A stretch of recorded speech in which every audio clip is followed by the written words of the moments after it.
Season 3 Reloaded is this week from Modern Warfare 3, and today we're running down everything you need to know. Start times, preloads, content, end dates, and all. So drop your thoughts as we go along on what you're looking forward to, and if you enjoy the video or find it at all insightful, do me a favor and drop a like on it. If you're new to the channel, make sure you subscribe for more Modern Warfare 3 and COD coverage as we start getting into reveal season here upcoming for the upcoming year ahead. We'd love to have you in the community, but for now, let's take a look at Modern Warfare 3's Season 3 Reloaded and everything you need to know about it. So firstly, when is Season 3 Reloaded here for Modern Warfare 3 and Warzone? Well, it's this Wednesday, and all at one static time it'll be launching. According to the blog post, it'll be 9 a.m. Pacific, 10 a.m. Mountain, 11 Central, noon Eastern, and then elsewhere in the world, 5 p.m. in the UK, 6 p.m. in Berlin, 8 p.m. in Moscow, 2 a.m. in Seoul, South Korea, and 4 a.m. in Sydney. Again, while that might not be every single time zone, hopefully it at least helps out a little bit in making it easier to identify what time zone you may be in if it's not exactly one of your time zones.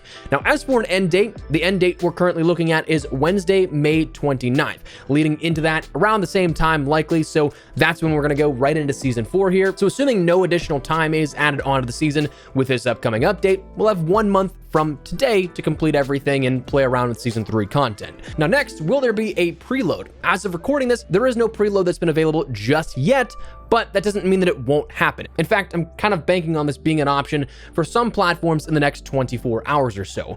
For some reason, as of recently, BNet has been getting preloads first, while PlayStation is usually getting about 24 hours out from the update, so think 9 a.m. Pacific tomorrow, and keep an eye out on it from there. Xbox has not been historically, at least recently, getting any preloads here for this, so unfortunately that might not apply to you there, but that's something that's happened the last few updates now consecutively and at a relatively consistent pace. So consider that and keep your eyes peeled starting as of tomorrow. But right now, as of recording this, an update has not been sent out for preload just yet. Beyond that, the nice part about mid-season updates is that we don't have to do our discussion about things going into new seasons where you have to complete things before they go away forever or something like that. Everything will still be available here from Season 3, and we're only going to end up having things added on top of. Nothing taken away or no rank you have to hit before the season ends or anything like that. And actually, in terms of even events, we still even have another week on top of what we have right now for that Vortex Virus mainframe event going on right now. That binary morality camo as that main reward for 500,000 XP throughout Modern Warfare 3, Zombies, or Warzone, it's still gonna be there. So if you're interested in that, I'd take advantage of that. I think it's a pretty good looking camo and relatively simple event to complete. It's just simply XP. All you gotta do is play. But other than that, of course, what kind of content can we expect to see? Some of this is a bit more focused on some discussions we haven't talked about just yet, but others, it's just recaps, so we'll try and breeze past that kind of stuff. For weaponry, we know, of course, of the new assault rifle of the Ball 27.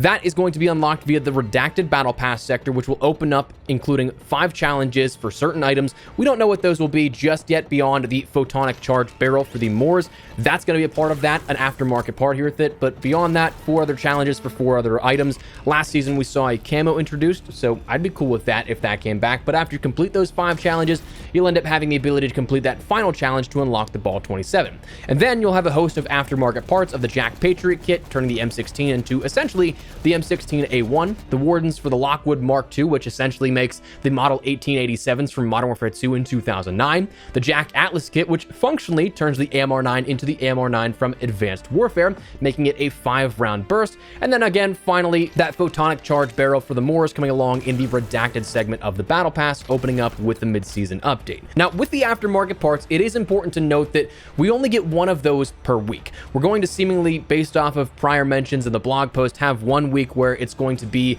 a blueprint reward overall as well for a weapon, rather than an actual functional part in the aftermarket part category. So that's something that we only have 3 of these, of course, in the actual weekly challenge system, the 4th being reserved for that blueprint. And if it's anything like the last 2 seasons, the last week of the season, so you can end up unlocking that universal camo as well. But while we don't know which aftermarket part is going to be introduced first, just know that it's going to be something that will get 1 of those a week. You're not going to get all of them all at one time.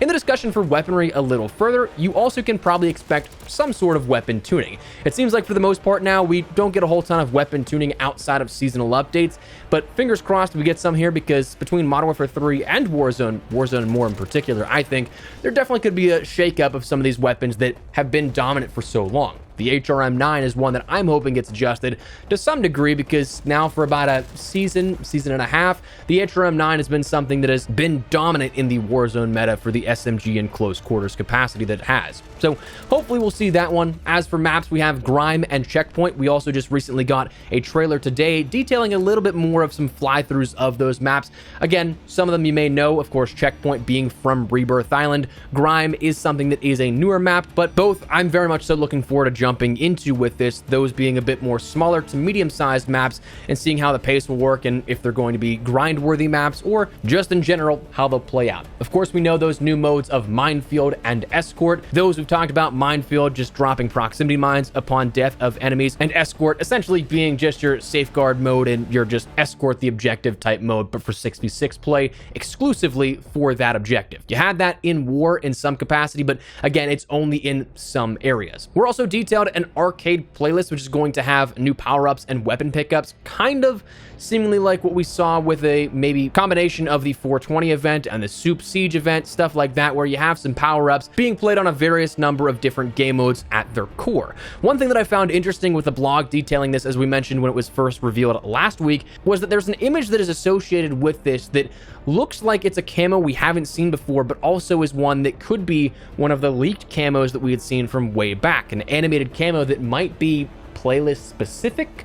There might be a hidden reward challenge with it, but we don't quite know beyond that.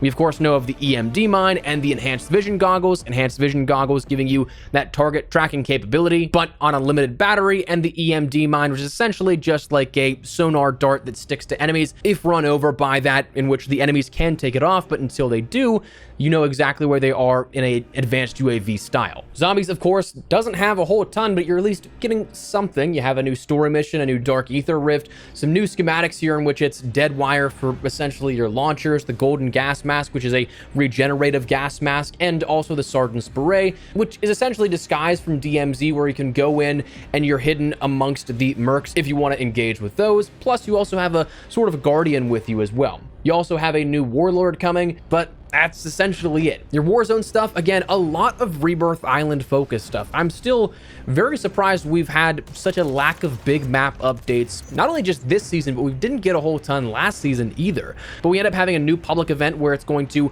on rare occasion, increase the health for the entire match, not just a short duration of time. It will increase the health for everybody in the entire match by 50. So your base health will be 200 instead of 150. You're also going to see the utility box, which will give you ammo and armor all in one.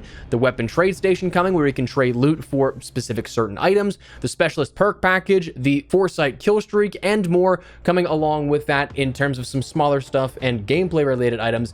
And then also in Warzone for big map, the only thing that is mentioned is the bunkers are going to be opening up around the world. So not necessarily sure how big of an impact that will have, if there's going to be any sort of Easter egg or secrets hidden within that, but for right now, that is everything in relation to the content at hand for Season 3 Reloaded. So that is where we're going to wrap it up. Just wanted to fill you guys in and let you know everything you need to hear ahead of the launch this upcoming Wednesday at 9 a.m. Pacific, noon Eastern, and 5 p.m. in the UK, again, elsewhere in the world. But let me know your thoughts down below. What do you guys think of the update here and what we have on hand? Like it, dislike it, whatever the case, drop your thoughts. But if you enjoyed the video, if you found it at all insightful, do me a favor and drop a like on it. And if you're new to the channel, make sure you subscribe so you don't miss a single thing regarding all things Modern Warfare 3 and in the COD space, especially as we gear up for more COD 2024 reveals. Make sure to stick it here on the channel. Love to have you in the community. But for now, thanks so much for watching. Mine has been Espresso. I'll see you later. Take care and peace.